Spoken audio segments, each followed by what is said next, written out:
রাজধানীর ধানমন্ডির ৩২ নম্বরে শেখ মুজিবুর রহমানের বাড়ির সামনে নারীসহ দুজনকে পিটুনি দিয়েছে ক্ষুব্ধ জনতা। প্রত্যক্ষদর্শীরা বলছেন, জয় বাংলা স্লোগান দেয়ায় ও আওয়ামী লীগের পক্ষে কথা বলায় তাদের পিটুনি দেওয়া হয়েছে। বৃহস্পতিবার এ ঘটনা ঘটে।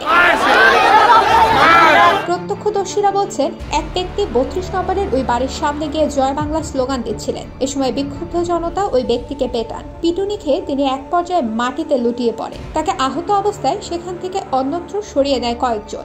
এক পর্যায়ে তাকে রিকশায় তুলে দিতে দেখা যায়। প্রত্যক্ষদর্শীরা আরো বলেন, এর কিছুক্ষণ পরে সালোয়ার কামিজ পরিহিত মধ্যবয়সী এক নারী ভাঙা বাড়ির সামনে দাঁড়িয়ে আওয়ামী লীগের পক্ষে নানা কথা বলতে থাকেন। ওই নারী বাড়িটিকে আপার বাড়ি বলছিলেন। এ নিয়ে সেখানে থাকা ক্ষুব্ধ জনতার সঙ্গে ওই নারীর বাকবিতণ্ডা শুরু হয়। পরে ক্ষুব্ধ জনতা ওই নারীকে পিটুনি দেন ও লাঞ্ছিত করেন। প্রত্যক্ষদর্শীরা বলছেন, ধানমন্ডি ৩২ নম্বরে আওয়ামী লীগের পক্ষে কথা বলেছিলেন ওই নারী। পরে তাকে পিটুনি দেওয়া হয়। প্রত্যক্ষদর্শী বলেন, নারীকে পিটুনি দিতে দিতে মূল সড়কের দিকে নেওয়া হয়। এ সময় নারী তাকে না মারতে অনুরোধ করছিলেন। পরে কয়েকজন নারীকে রিকশায় উঠিয়ে দেন। তার পরিচয় জানা যায়নি। ধানমন্ডির ৩২ নম্বরে আজ দুপুরেও বঙ্গবন্ধু স্মৃতি জাদুঘর ভাঙা চলছে। ভারী যন্ত্র দিয়ে বাড়িটি ভাঙতে দেখা গেছে। বাড়ি অনেকটাই গুঁড়িয়ে দেওয়া হয়েছে। ভারতে আওয়ামী লীগের ক্ষমতাচ্যুত প্রধানমন্ত্রী শেখ হাসিনার বক্তব্য প্রচারের ঘোষণাকে কেন্দ্র করে বিক্ষুব্ধ ছাত্র জনতা গতকাল বুধবার রাতে ধানমন্ডি ৩২ নম্বরে ব্যাপক বিক্ষোভ করেন।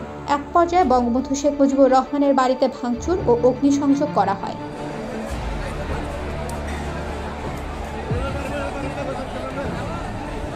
জুলাই গণ অভ্যুত্থানে গত ৫ আগস্ট স্বৈরতান্ত্রিক আওয়ামী লীগ সরকারের পতন ঘটে। অভ্যুত্থানের ৬ মাস ছিল গতকাল। এদিন রাত ৯টায় ছাত্র সংগঠন ছাত্রলীগের ফেসবুক পেজে শেখ হাসিনার বক্তব্য প্রচার করা হবে বলে ঘোষণা দেওয়া হয়েছিল। এ ঘোষণাকে কেন্দ্র করে গতকাল দিনভরই সামাজিক যোগাযোগ মাধ্যমে উত্তেজনা চলে। বৈষম্য বিরোধী ছাত্র আন্দোলনে অংশ নেওয়া অনেক ছাত্র জনতা ও অনলাইন অ্যাক্টিভিস্ট ফেসবুকে ধানমন্ডি ৩২ অভিমুখে বুলডোজার মিছিল এবং মার্চ টু ধানমন্ডি ৩২ কর্মসূচির ডাক দেন। জুলাই গণ অভ্যুত্থানে আওয়ামী লীগ সরকারের পতনের পর গত ৫ আগস্ট ধানমন্ডি ৩২ নম্বরের বাড়িতে হামলা, ভাঙচুর ও অগ্নিসংযোগ করেছিলেন বিক্ষুব্ধ জনতা। এরপর থেকে বাড়িটি অনেকটা পরিত্যক্ত অবস্থায় ছিল।